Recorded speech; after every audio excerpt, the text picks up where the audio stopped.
Salut, aujourd'hui on se retrouve pour l'histoire de James Leininger qui est né en 1998 et qui je pense est une preuve de la réincarnation.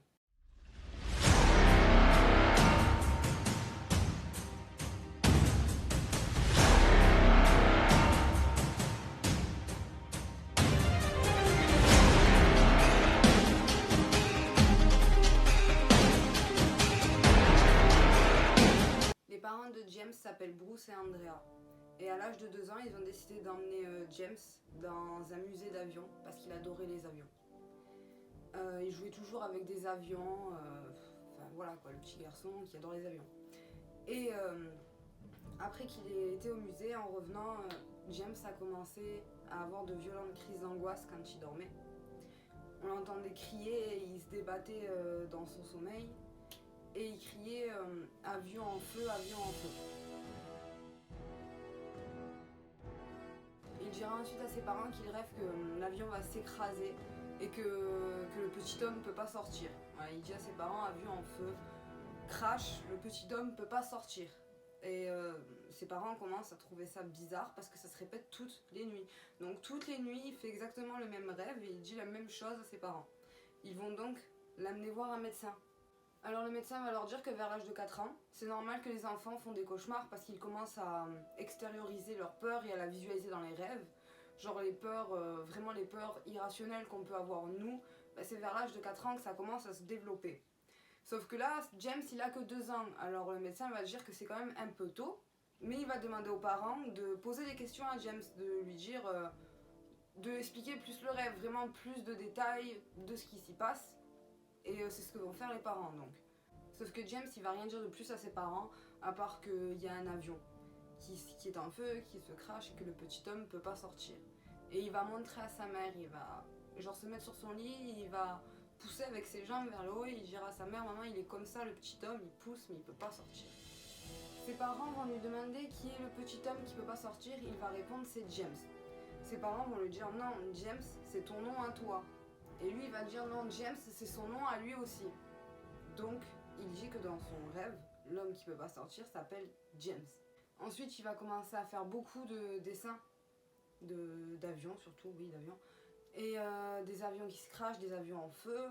Et il va toujours signer James 3. Et quand ses parents vont lui demander pourquoi, il dira je suis le 3e James. Quelques jours plus tard, Andrea décide d'aller faire les courses et elle prend James. Et arrivée au magasin, elle montre à James un petit avion jouet. Et elle lui dit regarde, il y a une bombe en dessous de l'avion.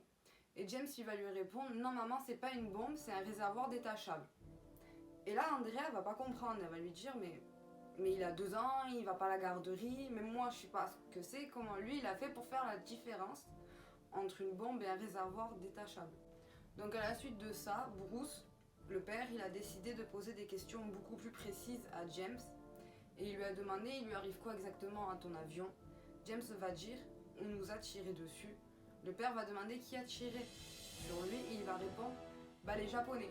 Et il va dire ça comme si c'était une évidence absolue, que tout le monde devait savoir c'était les japonais.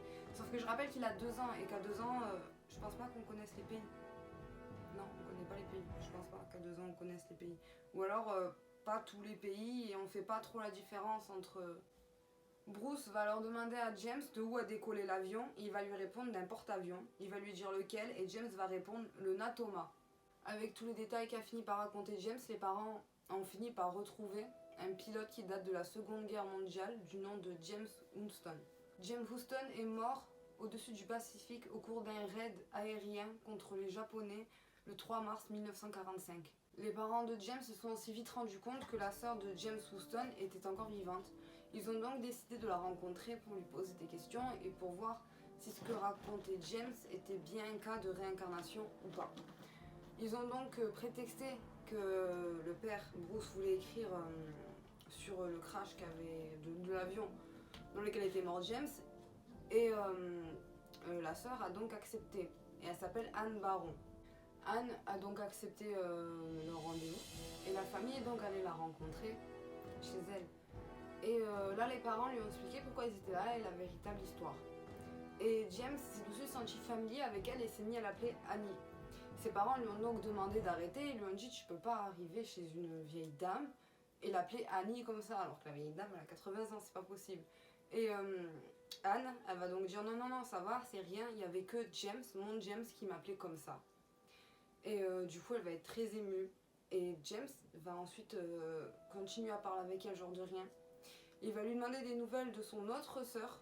Et il va aussi, on va aussi se rendre compte au cours de la discussion que James est au courant que le père de James Houston était alcoolique. Il n'a donc fait aucune erreur sur toute la famille de Anne. Et Anne est donc convaincue que James est bien la réincarnation de son frère James Houston. Donc le père Bruce, qui est chrétien, refusa l'idée que son fils puisse être la réincarnation de James. Il dit non, non, non, mon fils il n'est pas réincarné, il faut arrêter. Et du coup il n'arrête pas de chercher l'erreur qu'aurait pu commettre son fils dans le discours qu'il a tenu. Et il ira même jusqu'à assister à une réunion des vétérans de l'USS du Natoma. James, dans son discours, avait plusieurs fois raconté que dans son ancienne ville, il était ami avec un Jack Larson. Et son père, il s'est donc dit qu'on allait utiliser ça pour prouver que c'était faux. Il s'est dit, soit je vais prouver que Jack Larson n'existe pas, soit on va retrouver ce Jack et il pourra prouver que tout le discours de James est erroné ou qu'il y a beaucoup trop de détails qui sont pas vrais. Le père retrouve donc le Jack Larson en question et il prétexte la même histoire et tout ça pour le rencontrer, il accepte. Et arrivé là-bas, il lui explique la véritable raison, donc pour James. Et Jack va alors les inviter à une réunion des anciens combattants qui avait lieu justement quelques jours après. Et James va donc aller là-bas. Et arrivé là-bas, il va reconnaître tout le monde. Il va genre dire toi tu t'appelles comme ça, toi tu t'appelles comme ça, toi tu t'appelles comme ça. Il va se tromper sur personne. Donc eux aussi, les combattants vont commencer à croire que James pourrait effectivement être la réincarnation de James Houston. Et en repartant, James va être assez ému et très triste. Et ses parents vont lui demander pourquoi tu es triste comme ça, qu'est-ce qui se passe? Et James va répondre qu'il ne s'attendait pas à ce que ses anciens amis aient aussi vite vieilli en fait. Donc arrivé à ce moment de l'histoire, James avait 6 ans et donc il avait bien grandi quand même. Et donc toute l'Amérique était au courant et était affolée par cette histoire, la réincarnation, tout ça, oh là là. James et du coup ils ont décidé de l'inviter à se rendre sur le lieu où a eu le crash de l'avion de James Houston. Et ils vont accepter et vont se rendre sur les lieux du crash. Ils vont donc prendre un bateau et se rendre sur l'endroit où aurait dû se crasher l'avion. James va déposer un bouquet de fleurs dans l'eau et va se mettre à pleurer, mais à pleurer dans les bras de ses parents. Il y a même une vidéo donc on peut voir que James est vraiment ému pour un petit garçon et que c'est vraiment des vraies larmes de tristesse qui sortent à ce moment-là. Et après ça, James va commencer à petit oublier ce qui s'est passé, son ancienne vie, tout ça, pour pouvoir se plonger dans sa nouvelle vie. Et aujourd'hui, il a maintenant 20 ans, je crois, ouais, 21 ans, et il ne se souvient plus du tout de son ancienne vie. On l'a déjà réinterrogé, il dit qu'il ne se souvient plus du tout de son ancienne vie, qu'il n'en a aucun souvenir.